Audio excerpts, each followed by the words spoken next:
It's a very important meeting, but it will be very short, so you can get back to your regular business. So I'm going to start by officially calling the meeting to order. The clerk has confirmed we have quorum, and we'll now read the land acknowledgement. We acknowledge the land we are meeting on is the traditional, including the Mississaugas of the Credit, the Anishinaabe, the Chippewa, the Haudenosaunee, and the Wendat peoples, and is now home to many diverse First Nations, Inuit, and Métis peoples.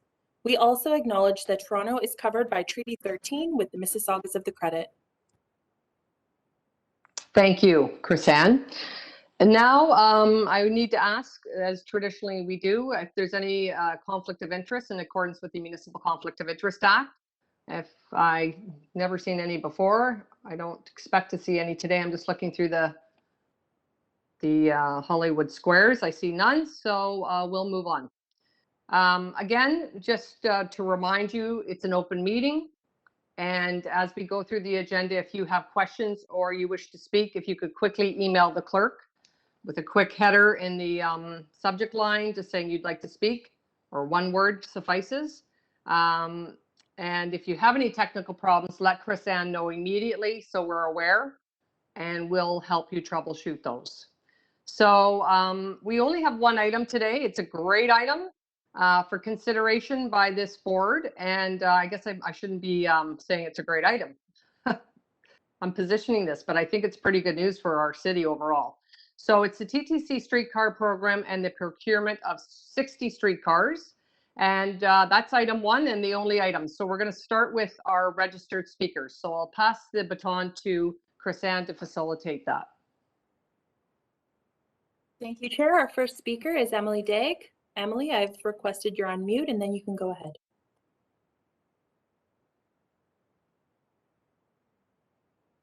Can you hear me? Hi, everybody. Can you hear me? Yes, Emily, go ahead. Hi, guys. So I'm just going to take off my mask. I'm inside my own place, so I'll take off my mask. There we go. Today, I'd like to talk about the new streetcar order. I would like to also discuss the fact that let's get it right this time. Simple as that. I have 4 main points, and I'll be as quick as I can. Number one, accessibility must be thought of first. And I say first in the realm of the fact that right now, the ramps on our current streetcars from street to streetcar is far too steep for people in power wheelchairs. Our wheelchairs are not built for that steepness of ramp. It is too steep for most scooter users, and it is far too steep for people in manual wheelchairs. Our operators of our streetcars should not be forced to have to push people up that ramp, sometimes causing back injuries, causing other injuries. People who are in power wheelchairs who are visually impaired, I'm one of those, have been hit by cyclists, have been hit by other things before we were making sure the operators at every single time came out from their cab to operate the ramp and help us on and off. They're not just operating the ramp. They are our eyes and ears. They are our safety. These ramps need to have lights, flashing lights or something on the edges so that motorists, cyclists, and people coming up alongside the streetcar can see it, as well as having people with visual impairments be able to see it, especially in the evenings and nighttime. Infrastructure must be improved. That's my second point. It is ridiculous that vast parts of this city are still inaccessible to people using wheelchairs who use streetcars. I'm talking about Roncesvalles. It has been a long time we've been waiting. Why isn't it done? Why hasn't the local city councilor been more proactive in making it accessible? If only people would put action for words, it would be really wonderful. Number 3, stations like Union Station, Queens Quay, and many parts of the line that are street level to the streetcar need to be made more safe. Often if the streetcar isn't in the perfect position and the ramp comes down and starts to hit the bumps, it will go back up into the streetcar. It will not come out and settle and set up so that you can get on it. Operators have told me many, many times how frustrating it is for them when this happens. Another issue with this new streetcars, do not put the main payment terminal right behind the wheelchair seating area. I am constantly, if I'm sitting in the one position in the current streetcars, I'm constantly being leaned on. I've been hit in the head with hands, arms, backpacks. People have held onto my chair. My chair is an extension of my body. People trying to use the Presto machine constantly crowd around people in wheelchairs. It's especially been bad during COVID. This is a major issue, not only for safety, but also for crowding issues by the wheelchair door. Another issue with these current streetcars, and I want to see get right on the new order, have more access for people with visual impairments. Make it safer, have an audible signal where the door is, especially the one by the operator, so that people that are visually impaired or totally blind with guide dogs can access these streetcars safer, as well as the infrastructure at the platforms, make it safer and cane detectable to find the platform when you're crossing intersections such as College and Spadina, along many spots along St. Clair, and many spots along King, Queen, and Gerrard and Carlton. Please, I ask you, when you purchase these new streetcars, keep the company to account. Hold their toes to the fire and make sure before we sign off on any of these streetcars that you not only have ACAT review it, but also, why don't you talk to the wheelchair manufacturers of power wheelchairs in this country, such as Permobil, such as Quantum Pride. These representatives are definitely available, especially the ones from Permobil, because they're right up in Aurora. Their head office for Canada is in Aurora. Have a talk with them. Have them test wheelchairs, or better yet, including them, but also include Motion Specialties and the different wheelchair providers in this city for people living with wheelchairs and the people on ODSP. These wheelchairs shouldn't be causing damage to our wheelchairs, and we shouldn't be damaging our wheelchairs trying to get on and off. I thank you for your time. I congratulate you on this order, but I also want to see accessibility be the forefront of your decision-making, be hand in hand with decision-making, and have a much clearer view of what is going to be done. We do not need 18, 19, 20 different ramp versions to get it right. We need to get this right from the start. Thank you very much, Emily. Thank you. Any questions for our speaker? I don't have any questions from email. So Emily, thank you very much for your insights. Staff were making notes on your perspectives and points there. So that's very much appreciated. We're going to now move to our next. Thank you, Chair. You're welcome. Take care. We're going to move to Alan Yule as our next speaker.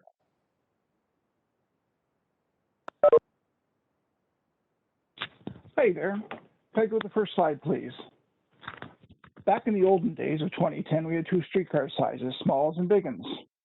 Next slide, please. Almost 27% of our fleet was the big or the bendy streetcars, and they carried 45% more passengers than their smaller siblings. Next slide, please.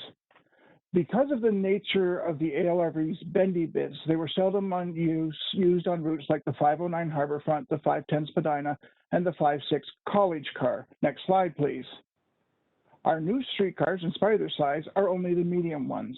There are 7-segment versions of the Flexi in service at other agencies around the world. Next slide, please. Edmonton's newest LRT line uses these 7-segment Flexi vehicles. These cars are or were built in Ontario. Next slide, please. While our streetcars are not made of Legos, the components that make up a 5-car train or a 7-car train are modules that are designed to snap together. Next slide, please. All of these components that make up both versions of this train are already spec'd out to meet the TTC's cornering and track gauge requirements. Next slide, please. Why buy some 7-car trains instead of 5-car trains? 3 7-car trains carries more passengers than 4 5-car trains. but they use one less operator to carry these passengers. Next slide, please. Over the life cycle of these vehicles, that's an operational savings of $3 million for buying 3 7-unit trains versus 4 5-unit trains. If we can hold on this slide for a second. Please note that this is based only on 40 hours of revenue service.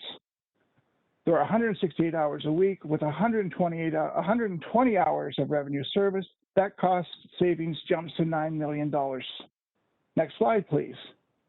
Madam Chair, as Commissioner Carroll pointed out earlier this month, the province only helps with capital expenditures and does not provide assistance with the TTC's operations budget. Next slide, please. Bathurst is ideal for these longer streetcars. Next slide, please. The majority of the streetcar platforms in the right-of-way do not require modifications to hold a 7-car streetcar. 1 or 2 might need minor extensions, but these extensions would not interfere with the lanes of vehicles. Next slide, please. A 7-segment train could double accessible space for mobility passengers with mobility issues. This is a line that services the exhibition grounds. And I agree with Ms. Daig, the ramp is insanely steep. Next slide, please.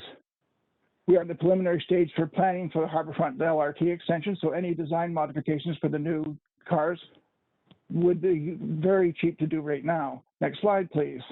There is a precedent at the TTC for modifying a Bombardier, now Alstom contract to change the size of our trains. Next slide, please. We have purchased 3 different electric bus models to find out the best fit for our needs in Toronto. Next slide. I'm proposing that the board that you buy another 10 5-segment trains today, bringing the total approved vehicles to 23. That's more than a year's worth of work for Thunder Bay to get started with. Next slide.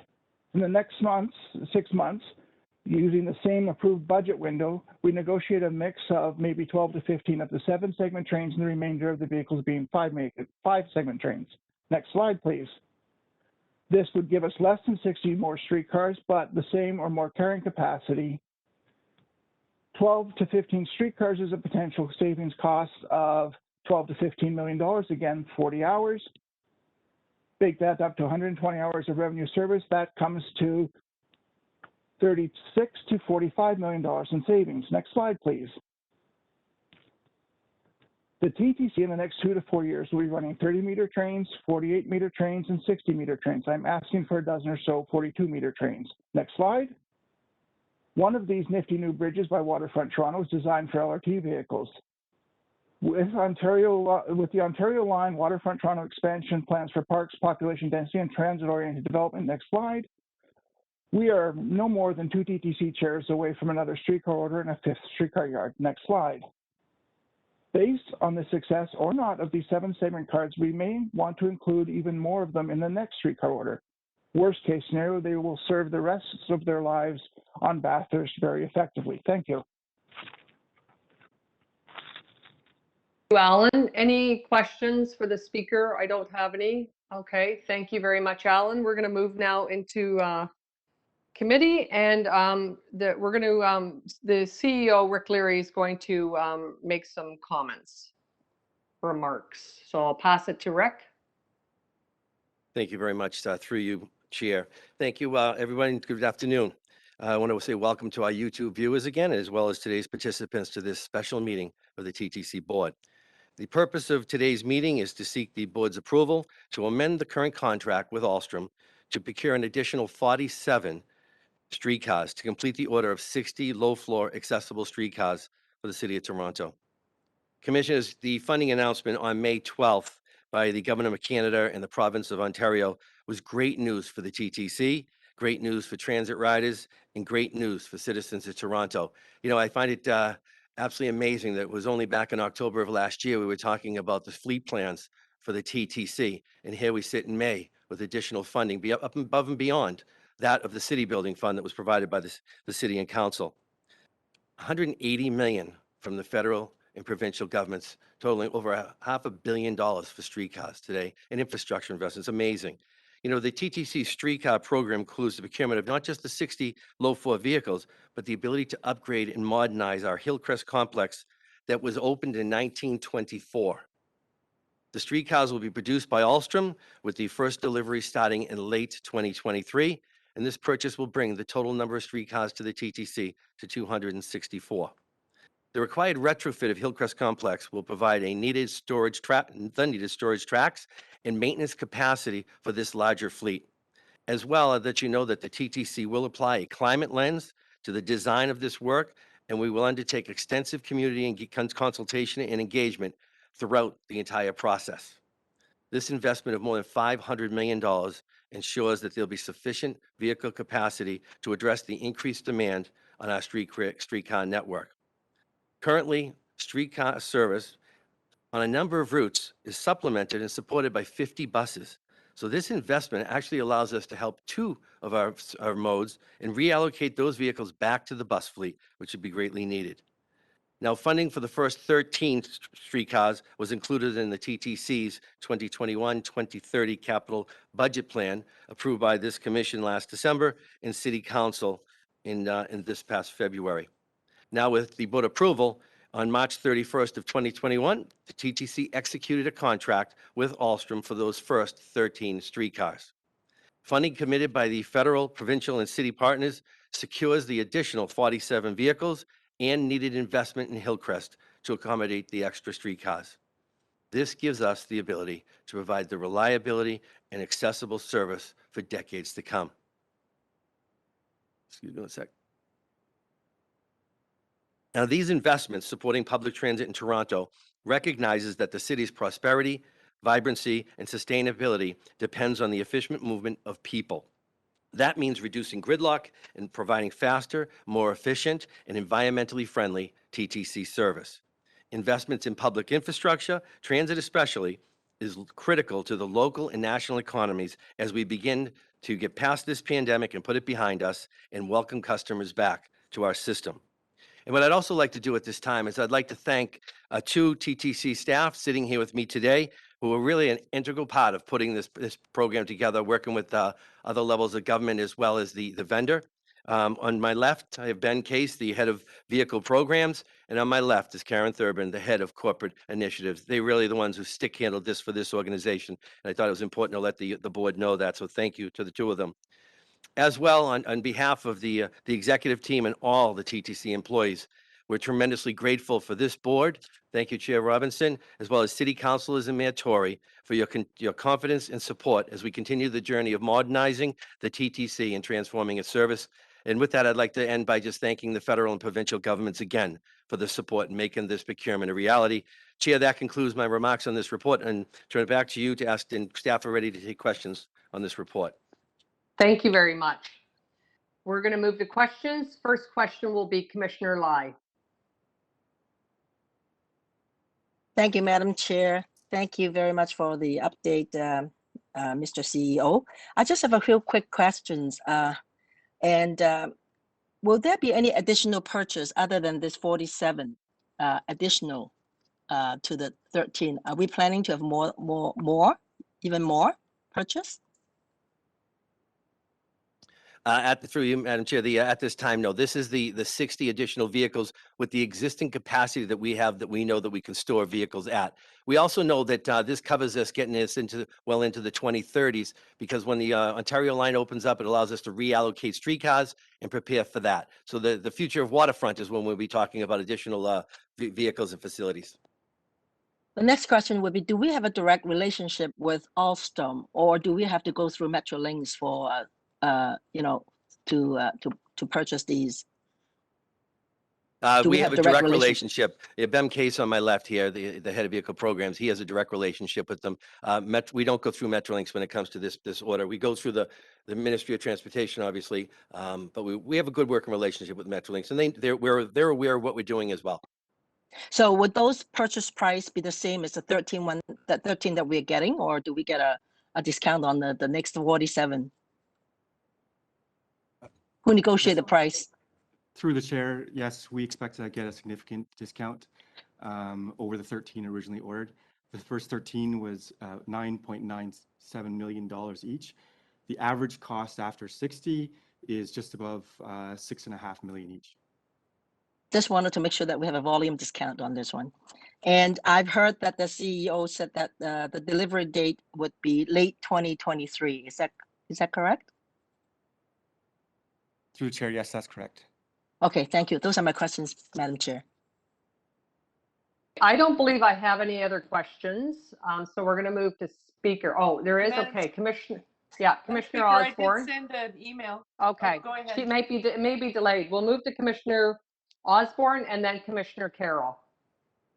Thanks. Yeah, I had a very brief exchange with BEM on the weekend, just wondering about the cost of the upgrade on the Hillcrest facility. So I'm really supportive of this program. I want to put that right up front, but it sort of reads like we're getting another capacity to manage another 25 streetcars, and the bill's $100 million, which sounds a bit rich for something that is incrementally not that large.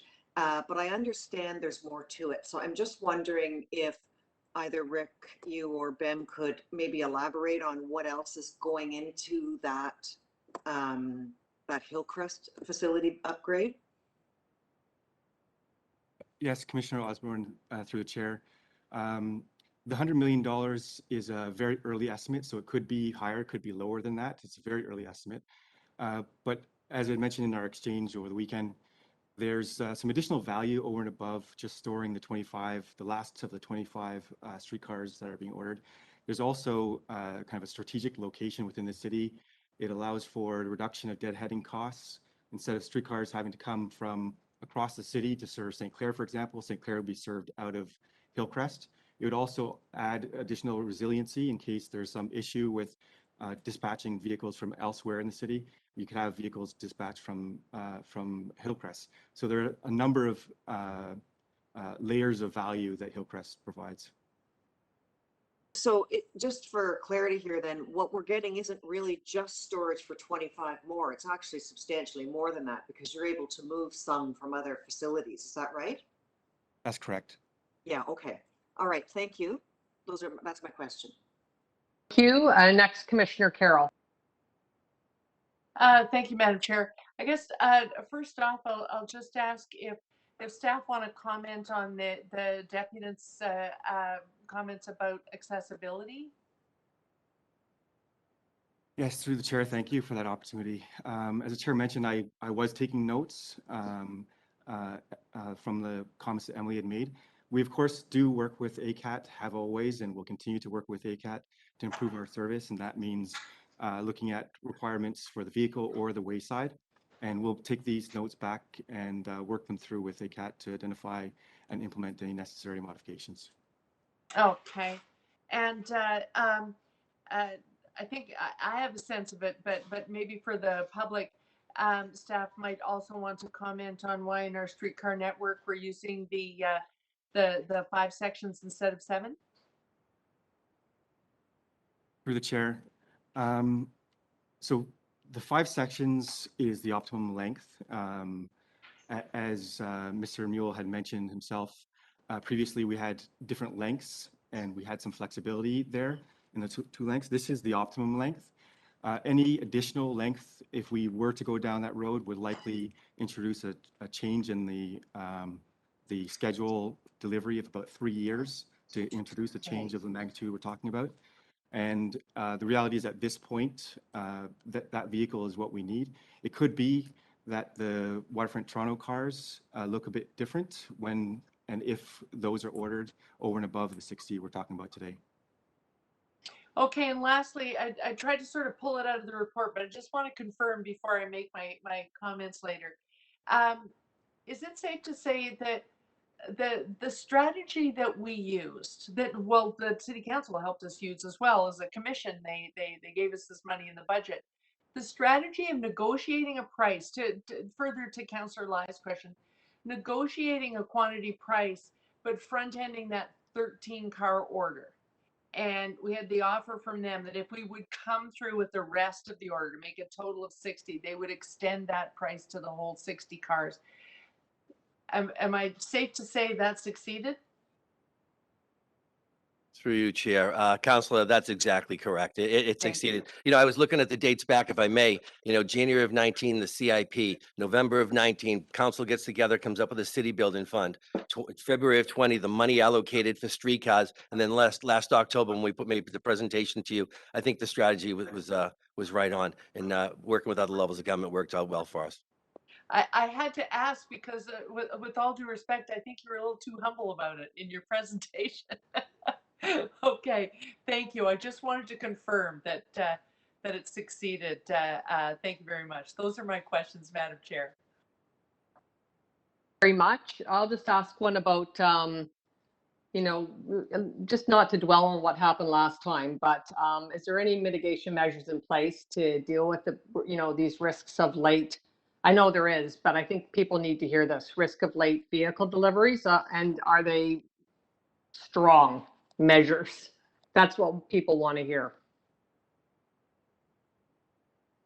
Yes, Chair, I think we're going to have there's a few slides of presentation to pull up on the screen just to speak to this specifically. So in October of 2020, the board approved the base order on options of 13 streetcars.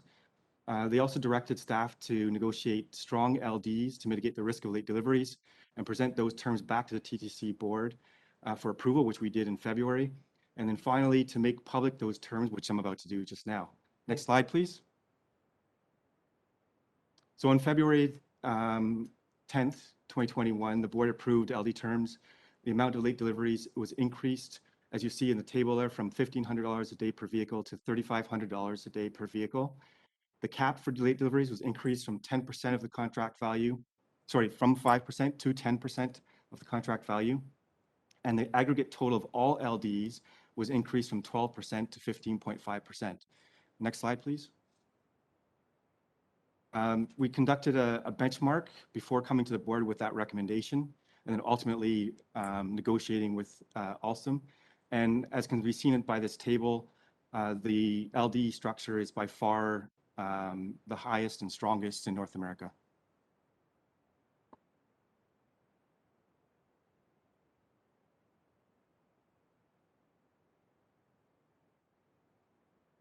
Okay, thank you very much. That was that looked staged, but it was not staged. That was great to have those slides. Thank you for those. Okay, I don't think there's any other questions, so I'm going to move to speakers. And we've got Commissioner Lai up first. Thank you, Madam Chair. First off, I've never seen you so happy at board meetings. I can see your smiling face all through. I just want to congratulate the board in receiving all these. Honestly, I've never seen you so happy, Madam Chair. And I mean, we'd like to thank the provincial and the federal government for this contribution to this purchase. And I'd like to echo our CEO, Rick, by thanking staff, Ben and Karen, for such a good job, and everybody who's involved in this ask.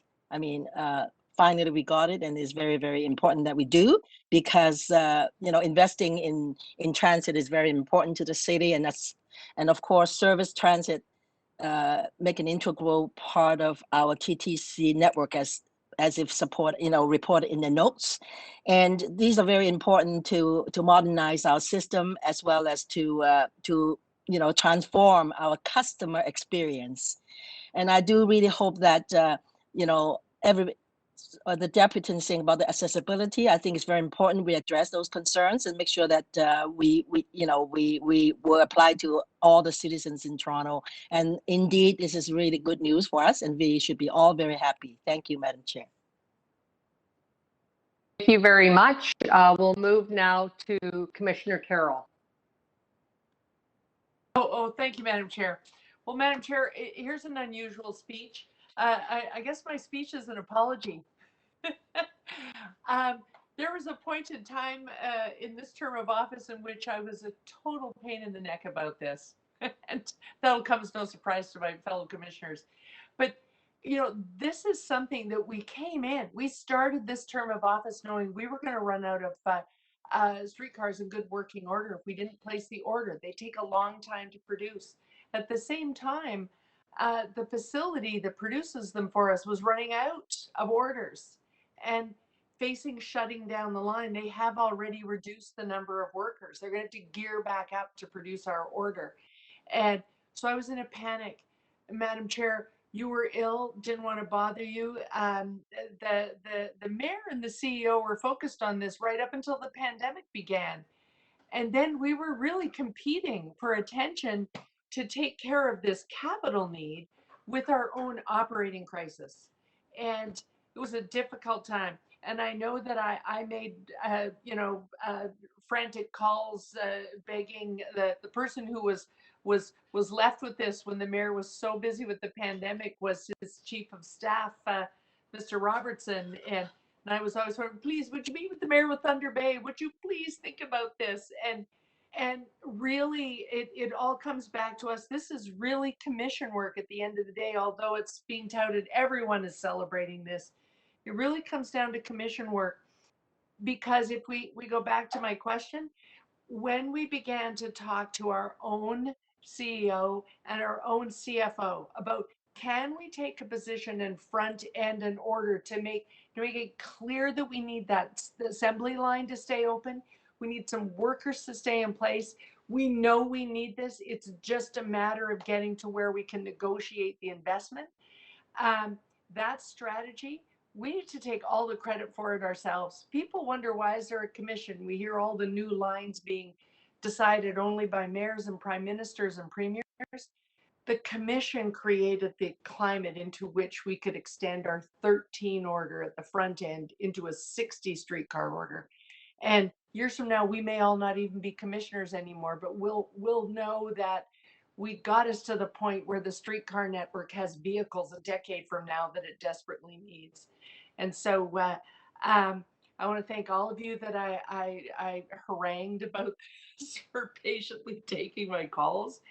But I really want to thank the CEO for sticking his neck out and doing that front end strategy that led to the number of cars we need, because it obviously has been a successful strategy.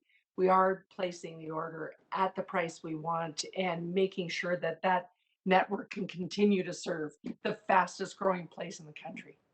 Thanks. Thank you very much. I don't think we have any other speakers unless I'm wrong. I see none. So I would like to say a few words and then we can wrap up.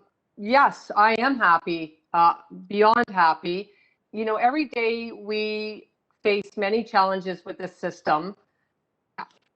That's actually not accurate. Every hour it feels like there's something happening that's very challenging with this system. It's such a complex, massive transit system that we oversee as commissioners. So when we have something to celebrate, we should, and unfortunately we can't be together to do that, but it's a great day for the City of Toronto. It's a great day for the TTC. And frankly, it's a relief because there was a deadline and we're 5-6 days away from that deadline.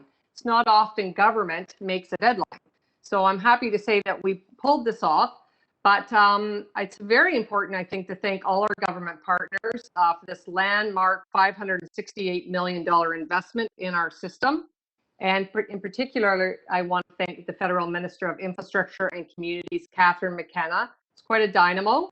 And the Provincial Minister of Transportation, Carolyn Mulrooney, who's always professional and very accessible. And of course, the Mayor and his staff, particularly Luke Robertson, who I know worked weekends, nights, and days to make this happen. I also want to thank Rick Leary and his whole team. But in particular, I want to thank Karen Thorburn. Karen, I actually call her a quiet mastermind because she is the head of corporate initiatives, but she is beyond, we're so lucky to have her. She's beyond intelligent and she knows how to navigate these things. And she's very modest, but a bright light. So thank you, Karen, for all your work on nights and days as well as weekends. And of course, Ben Case, who we've heard from today, head of vehicles, also doing a great job for us around the clock. So thank you to all of you. As you know, we already purchased the 13, now 47 more. And this is going to be exciting, as we've heard from the questions from Commissioner Lai. Hopefully delivery will be 2023 to 2025. So not that far off. Again, that's not something that happens often. But I guess what blows me away is the TTC masterminding the Hillcrest facility upgrades, which I like to say are not sexy, but necessary. And nobody wants to invest in stuff that's kind of dull. Streetcars are not dull, but facilities are. But also a major sizable chunk of this money will be dedicated to Hillcrest to accommodate the expanded fleet. And we often forget about these things. So just, we're hitting 100 years. We're going to be celebrating a birthday. And as we all know, the streetcar has been an integral mode of transit for Torontonians from the very first streetcar. I believe it was a boy, I don't know, man, Peter Witt. And that was in 1921 to the Bombardier Flexity streetcar used today. So millions of transit riders have used streetcars to travel and commute around our city, and they love it. And quite frankly, over this time, the TTC streetcar has become a beloved icon and symbol of Toronto. It's almost, in a sense, our image, our brand. You see it everywhere, in images everywhere. People love to have a streetcar in anything that reflects our amazing city. So this network carries roughly about 350,000 passengers each day and about 106 million customers annually. Of course, these are pre-pandemic numbers, but it is one of the busiest surface transit routes in North America, and that's something to be very proud of, extraordinarily proud of. I also just, as I wrap up here, just want to say that this is also a win for the environment because they are zero emission streetcars. So that couldn't have been, I know there's a number of us who on this commission that are very focused on environmental initiatives. So that's music to our ears. And they are going to be accessible with the low floors. And I think Emily brought some more insights to us today that we can engage in and ensure that these help people facilitate their transit. So I'm just thrilled. Thank you to everybody involved. It's a historic lining up of all three levels of government, and not governments that traditionally work together, but they did on this. And it took a little extra time, but we got there. And that's exciting for not just us as a TTC, but for the whole city, and quite frankly, for the region.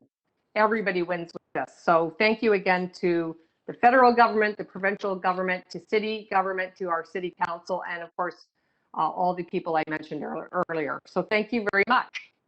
And I will move the staff motion that's before us. And all those in favor? Opposed? That carries. And a happy day for the TTC. So congratulations to everybody, and we will now adjourn, unless you want to argue about that. I don't think so. Awesome. Yay, everyone. All right. Have a great day, everyone. Okay, that's great. Thank you. Congratulations, Chair. Congratulations. Thanks, everyone.